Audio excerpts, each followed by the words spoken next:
देवादिदेव शासनेश प्रभु महावीर के चरण कमलों में कोटिशय वंदन नमन करने के उपरांत गुरु चरणों में रहकर जो कुछ भी ज्ञान अपनी इस अल्प बुद्धि में ग्रहण कर पाई हूँ वह आप सभी के समक्ष रखने का प्रयास करूंगी।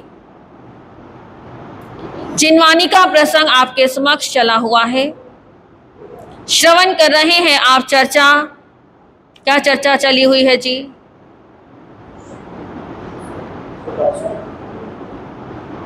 उसका कुछ नाम है? नौ तत्व तो बाद में आए थे, पहले कुछ और आया था। हाँ, श्री उपासक दशांग सूत्र।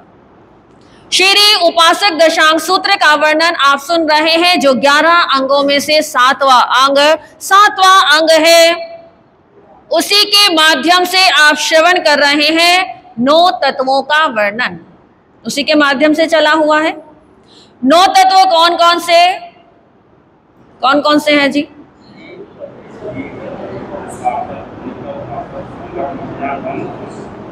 जीव, अजीव, पुण्य, पाप, आश्रव, संवर, निर्जरा, बंध और मोक्ष, ये 9 तत्व जिनका वर्णन आप श्रवण कर रहे हैं। और उन 9 तत्वों में भी अब कौन सा चला हुआ है? कहां तक पहुंच गए हम?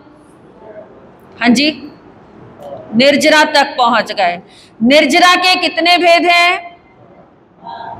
हाँ, 2 भी ठीक है, 12 भी ठीक है। कोई 2 बता रहा है, कोई 12 बता रहा है। अपेक्षा से लेंगे तो 2 भी ठीक है और 12 भी ठीक है। यदि हम 2 की गणना करते हैं तो कैसे करेंगे? हाँ जी, हाँ, थोड़ा सा डिफरेंस हो सकता है, बात वही है। एक बाह्य होता है और एक आभ्यंतर, ठीक है। फिर बाह्य और आभ्यंतर के 6 भेद कर लेंगे तो कितने हो जाएंगे? 12 हो जाएंगे। तो वो जो 12 तप हैं, निर्जरा के जो भेद हैं, जिन्हें 12 तपों के नाम से भी जाना जाता है।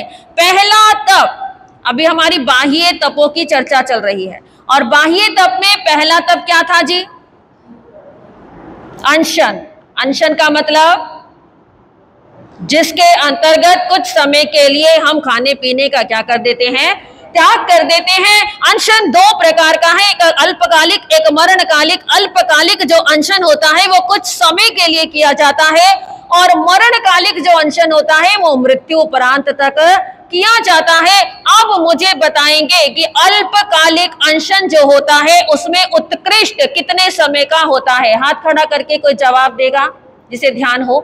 अल्पकालिक अनशन अधिकतम कितने समय तक के लिए होता है? हाँ जी, बहुत सुंदर, 6 महीने तक के लिए। 6 महीने तक क्या करते हैं? जिसके अंदर 6 महीने का चौविहारी तप करते हैं, आ जाओ जी, उसे हम क्या कहते हैं? अल्पकालिक अनशन। अधिकतम 6 मास चौविहारी तप की उसकी अवधि है। और एक होता है मरणकालिक, जो आपको पता ही है, मृत्यु उपरांत तक होता है, जिसे हम क्या कहते हैं? सिंपल लैंग्वेज में क्या बोलते हैं हम? संथारा। संथारा तो सभी को पता है। संथारा काफी सारे महाराज जी ग्रहण करते हैं। तो वो संथारा क्या है? वो जिसने ग्रहण कर लिया वो मृत्यु उपरांत तक रहता है। एक होता है सागारी संथारा भी होता है। कोई जानता है इसके विषय में? बहुत सारे लोग जानते होंगे सागारी संथारा।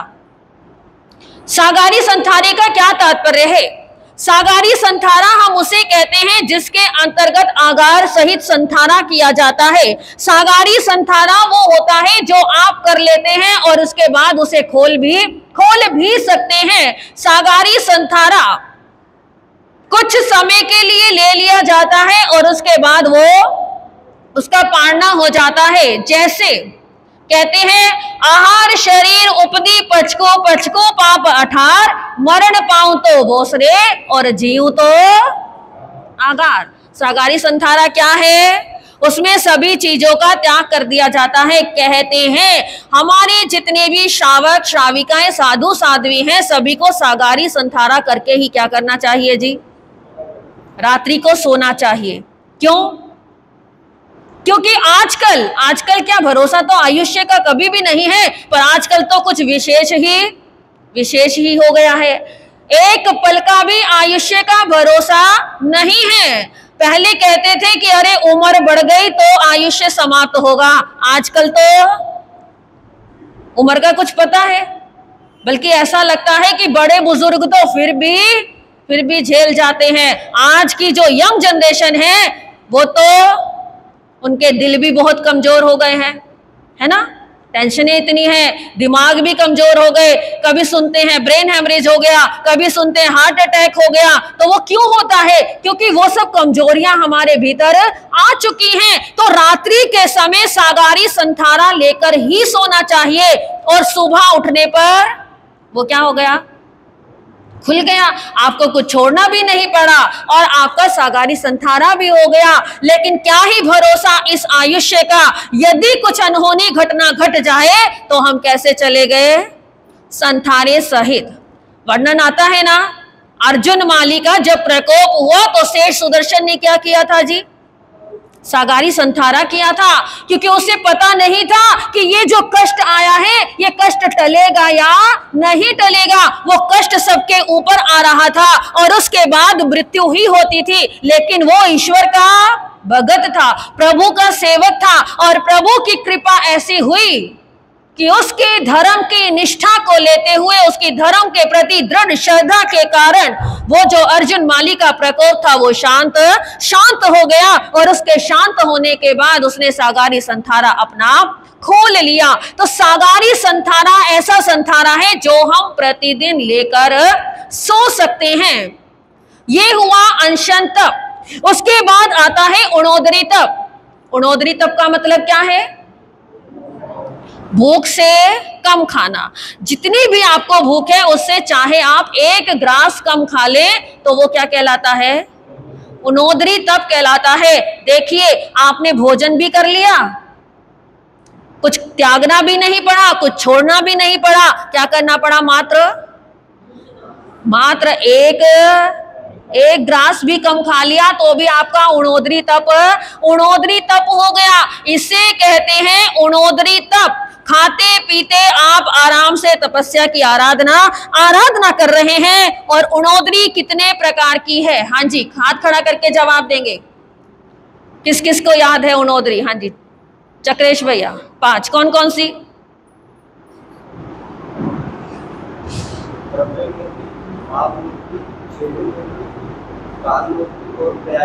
बहुत सुंदर। हाँ जी, द्रव्य उणोदरी, क्षेत्र उणोदरी, काल उणोदरी, भाव उणोदरी और पर्याय उणोदरी। द्रव्य का तात्पर्य जो अभी आपको बताया है, कुछ चीज कम खाना। क्षेत्र का मतलब है किसी क्षेत्र की लिमिटेशन करके खाना, उससे ऊपर हम नहीं जाएंगे। काल का मतलब है समय की मर्यादा करके खाना। और उसके बाद भाव का मतलब है अपने मन में कोई धारणा ले लेना कि जब तक ये कार्य पूरा नहीं होगा या जब तक ये चीज सामने नहीं आएगी तब तक मैं भोजन ग्रहण नहीं करूंगा। और पर्याय उणोदरी वो क्या है? किसे कहते हैं पर्याय उणोदरी? बाकी तो सब इजी थे, याद भी रह जाते हैं। अब पर्याय सबसे मुश्किल तो वही है, उसी का आचरण जीवन में सबसे मुश्किल है। पर्याय उणोदरी का तात्पर्य है क्रोध, मान, माया, लोभ, राग, द्वेष आदि जो कषाय हैं उनको क्या करना है? उनको कम करना है, उनको घटाना है। वो क्या है? वो है पर्याय उणोदरी। लेकिन आज हमें वही तो पता नहीं लग पाता, वही तो हमारी निरंतर बढ़ती जा रही है। कहते हैं आप किसी को कठोर वचन बोलते हैं, आप किसी का अपमान करते हैं। जो अभी अनशन तप हम श्रवण करके आए हैं, यदि आप किसी का कोई मर्म उद्घाटन करते हैं, अर्थात कोई बात हमें किसी ने बताई और हमने वो किसी और के सामने प्रकट कर दी, जो कि एक कॉन्फिडेंशियल बात होती है, जिसे हम कहते हैं कि वो अपने दिल की बात आपको अपना समझकर बता रहा है। यदि आप वो बात किसी की उद्घाटन करते हैं तो 1 मास का आपका तप क्या हो जाता है? क्षीण हो जाता है। कितना बड़ा दोष लगता है कि 1 मास का आपका तप क्षीण हो जाता है। और यदि आप किसी को श्राप दे देते हैं, कई बार होता है ना, गुस्से में आकर शाप दे देते हैं, अरे ऐसा हो जाए। और जितने जैसे कैसे तपस्वी होते हैं तो तपस्वी नाम सुना होगा आपने, किसी का नाम याद में है, आपके दिमाग में है? शाप देने में माहिर, हाँ देखो कैसे याद आया, दुर्वासा ऋषि, जिनका मतलब क्या था, जरा सा भी कुछ हुआ और सीधा क्या कर देना है, शाप दे देना है। यदि हम किसी को इस तरह से शाप देते हैं क्षमता होते हुए, तो कहते हैं 1 वर्ष की जो तपस्या है वो एक क्षण में ही समाप्त हो जाती है। कितना बड़ा नुकसान हो जाता है। तो ये है पर्याय उणोदरी।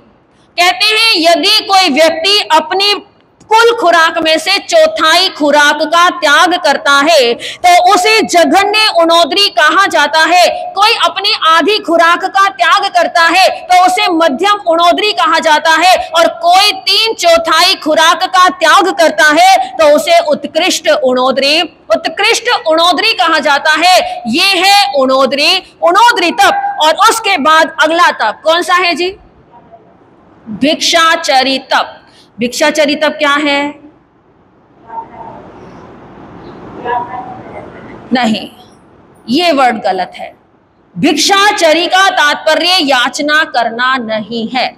पहले आपको बता दो, भिक्षाचरी के अंदर ना तो याचना करना आता है और ना उसे भीख मांगना कह सकते हैं। ठीक है, याचना कैसे की जाती है? याचना जब हम करते हैं तो दीनहीन बनकर करते हैं। जब हम याचना करते हैं तो हम ये दिखाकर करते हैं कि मैं फला कुल से संबंध रखता हूं, तो इसलिए मुझे क्या मिले, भिक्षा मिले, गोचरी मिले, तो वो याचना में आता है। लेकिन जब स्वाभिमान पूर्वक जाते हैं, अपने तेज और तप के बल पर जाकर कोई शावक गोचरी बहराता है, आहार बहराता है, तो उसका नाम क्या है जी?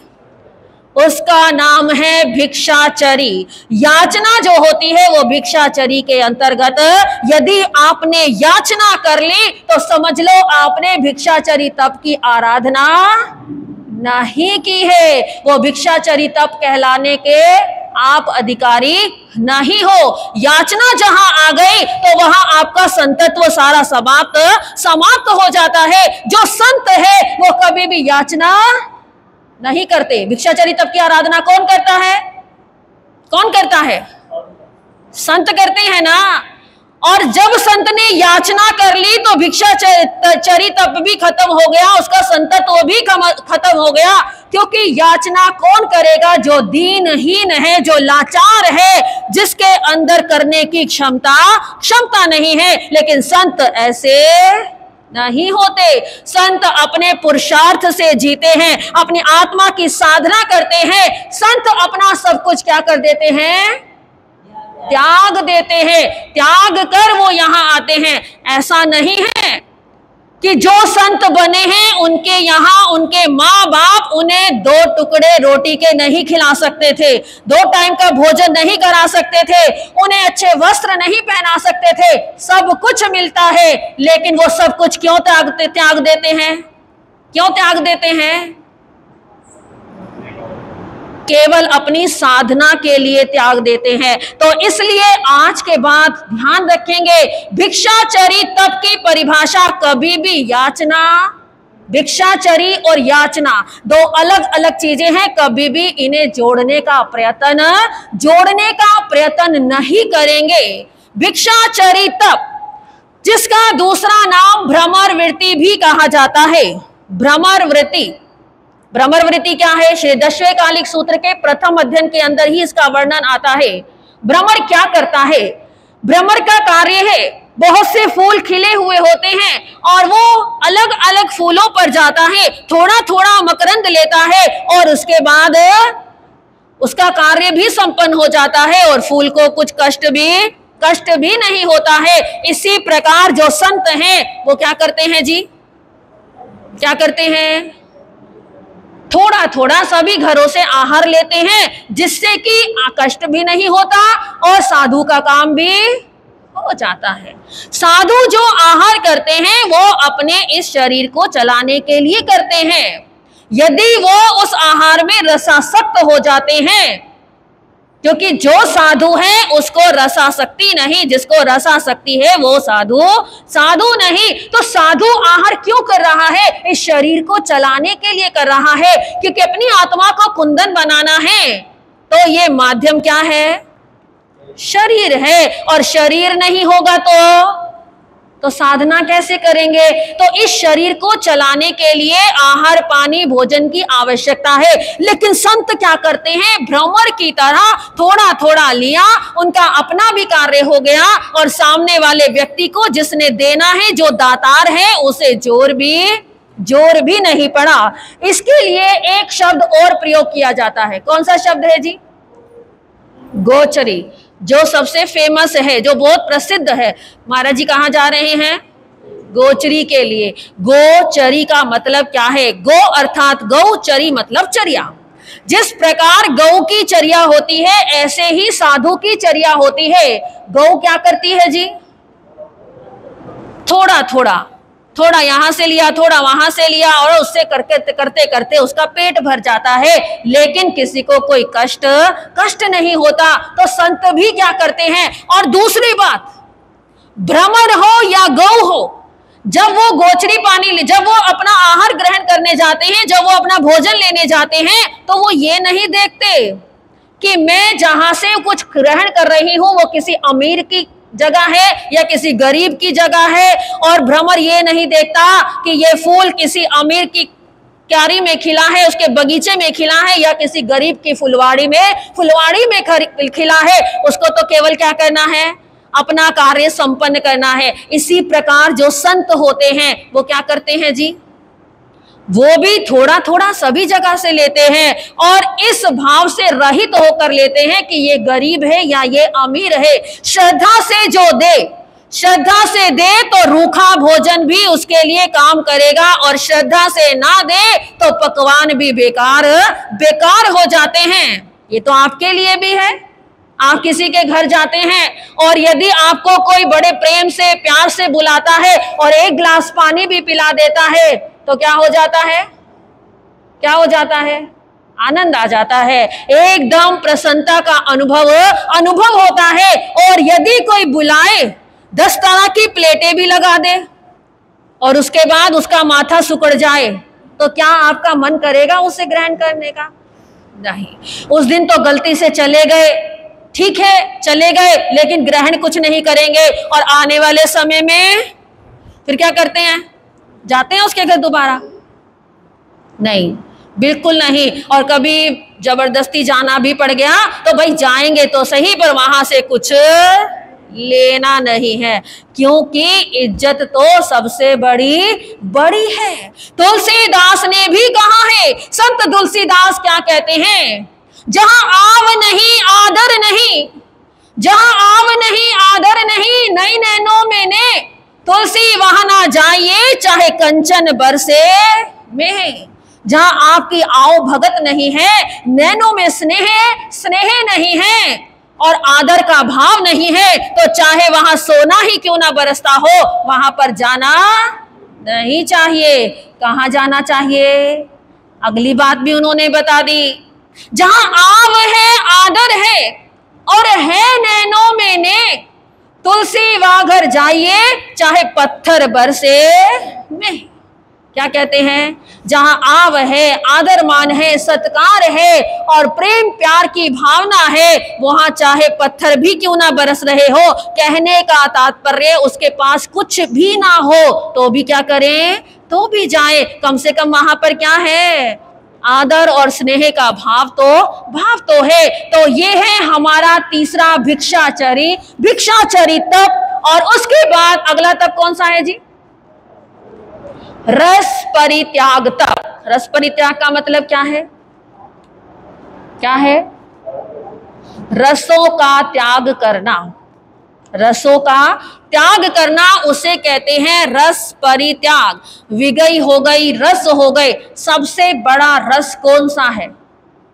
रसों में सबसे बड़ा रस कौन सा है जी? कौन सी ऐसी चीज है जिसको यदि आप भोजन में ग्रहण ना करें तो भोजन बिल्कुल बेकार हो जाता है? कौन सी है? देखो कितनी जल्दी याद आया, है ना? नमक ऐसी चीज है, यदि भोजन में ना हो तो भोजन व्यर्थ चला जाता है। आपके भोजन में यदि नमक डाल दिया जाए और मसाले मिर्च आदि कुछ भी ना डाला जाए तो आप क्या कर सकते हैं? ग्रहण कर सकते हैं, आपको ग्रहण करने में दिक्कत नहीं होगी। हाँ, ये हो सकता है कि जिन्हें जरा चटपटा पसंद है उन्हें स्वाद नहीं आएगा, लेकिन उनका भोजन बेकार भी नहीं जाएगा।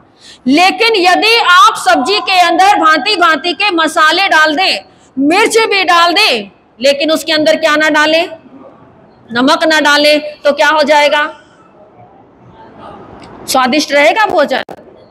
जब हम छोटे थे ना, खैर मुझे आज भी पता नहीं लगता, लेकिन जब बहुत छोटे थे तो कई बार बहनें क्या करती थी, नमक डालना भूल गई। अब नमक डालना भूल गई और खाना गोचरी में आया तो गोचरी करी, या जब छोटे थे तो टिफिन में खाना आता था तो गुरुजी को क्या कहते थे, गुरुजी आज खाना स्वाद नहीं है।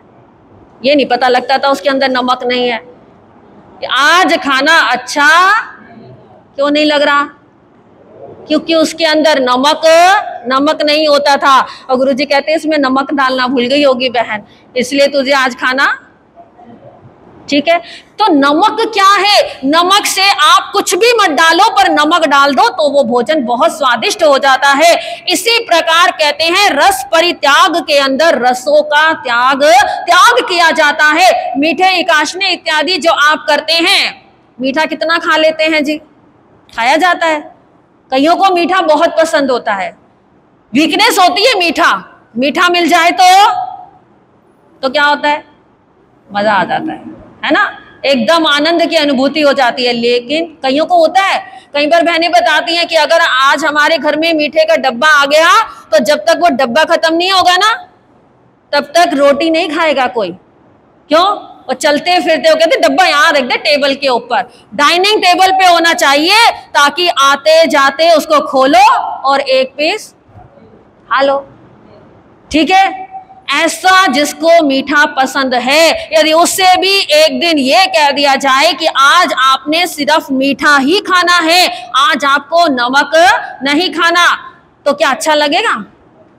फिर खाएंगे? फिर क्या कहेंगे? अगर आपको चॉइस दे दी जाए कि मीठा खाना है या नमकीन खाना है, तो क्या खाएंगे?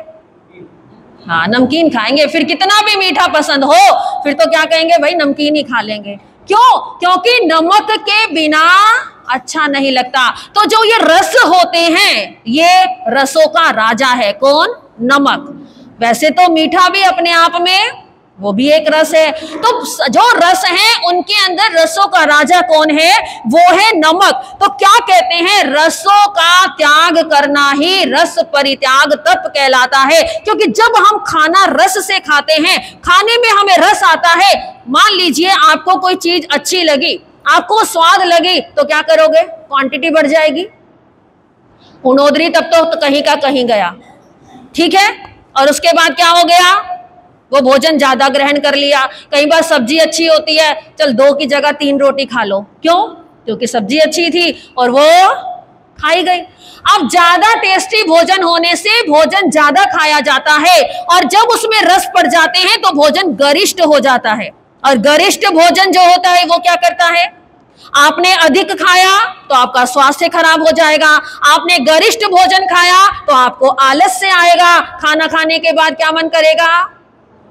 सोने का मन करेगा, किसी कार्य में मन नहीं लगेगा। और अधिक खाना खाने के कारण कई बार पेट में अफारा आ जाता है, तो भी किसी चीज में मन नहीं लगता। तो क्या हुआ?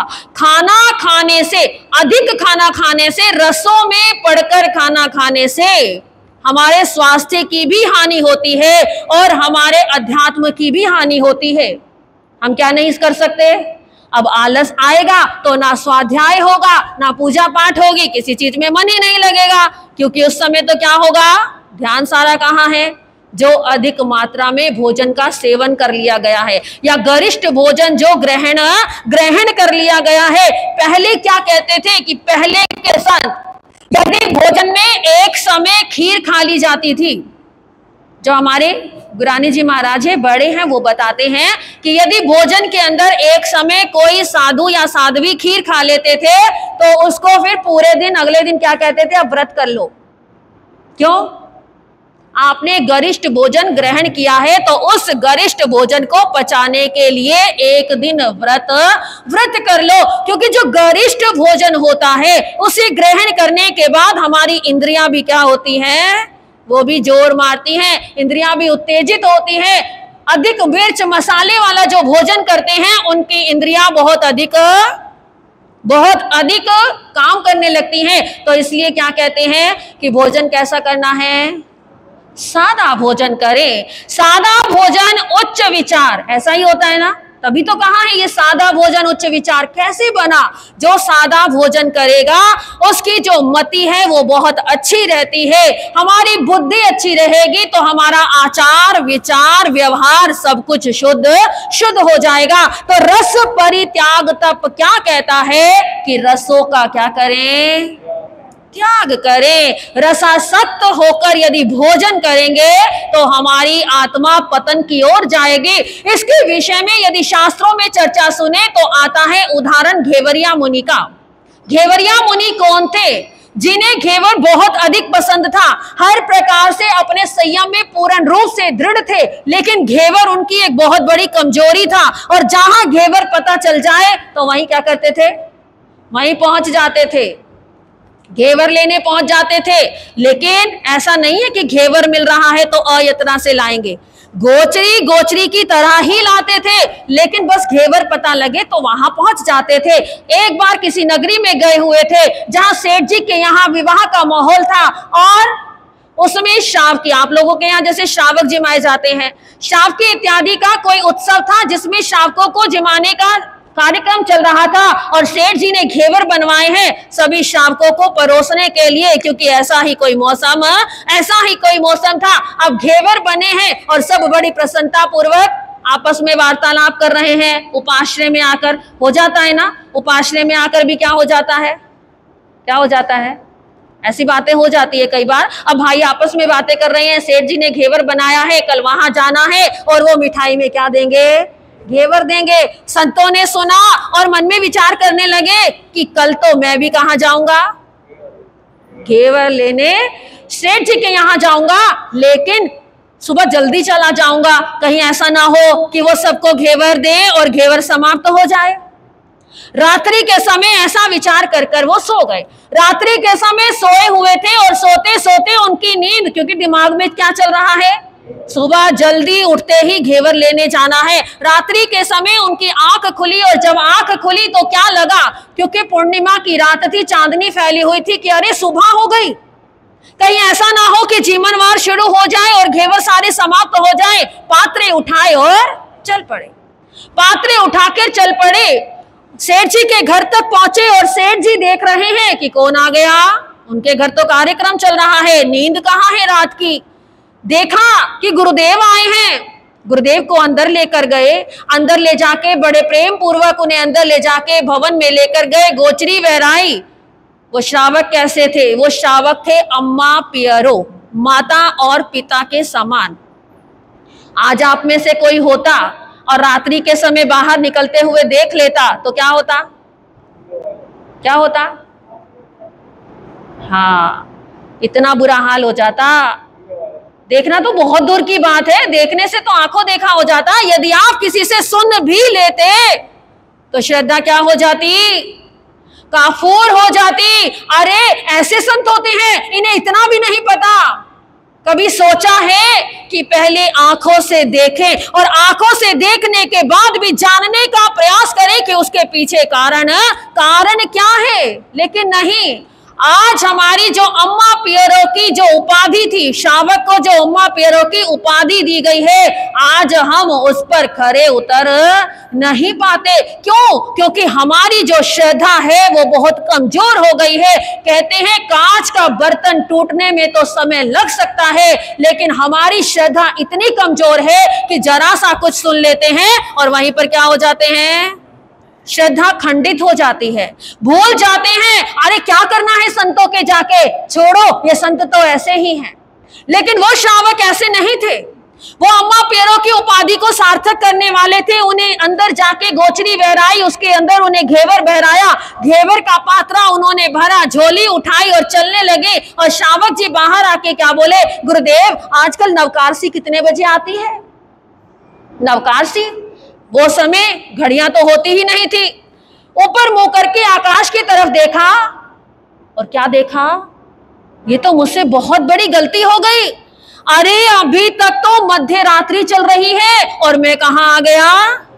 गोचरी लेने। अभी तो भोर का तारा भी उदय नहीं हुआ, मुझसे ये क्या हो गया? श्रावक जी के चरणों में गिर गए, हाथ जोड़ लिए। श्रावक जी ने कहा, गुरुदेव कोई बात नहीं, भूल हो गई, लेकिन आपको उसका भान हो गया, ये सबसे बड़ी बात है। वो सारे पात्र वहां खाली किया।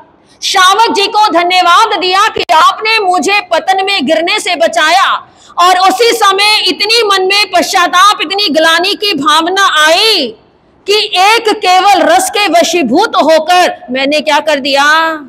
जो इतने समय से मैं अखंडित संयम पाल रहा था, हर प्रकार से विवेक रख रहा था, आज वो सब क्या हो गया? खंडित हो गया। मुझसे बहुत बड़ी गलती हो गई। और पश्चाताप की अग्नि में जलते जलते अपने उपाश्रय तक आने लगे और इतना पश्चाताप किया, उसी समय त्याग कर दिया। किसका? जिस घेवर के अंदर उनकी आसक्ति थी, उसी घेवर का त्याग कर दिया और चलते चलते अपने पश्चाताप की साबुन से अपने सारे पाप कर्मों को धो डाला और केवल ज्ञान, केवल दर्शन को प्राप्त कर लिया। वो घेवरिया मुनि, नाम कुछ और था, परंतु घेवरिया मुनि क्यों पड़ा? क्योंकि घेवर में उनकी आसक्ति थी। और आज लोग उनका नाम भी क्या कर चुके हैं जी? भूल चुके हैं। केवल घेवरिया मुनि के नाम से ही उन्हें सभी जगह जाना जाता है। तो क्या कहता है हमारा चौथा तप की रसों की आसक्ति का त्याग करें। आगे की चर्चाएं करेंगे समय आने पर इन्हीं शब्दों के साथ। ओम शांति, ओम शांति।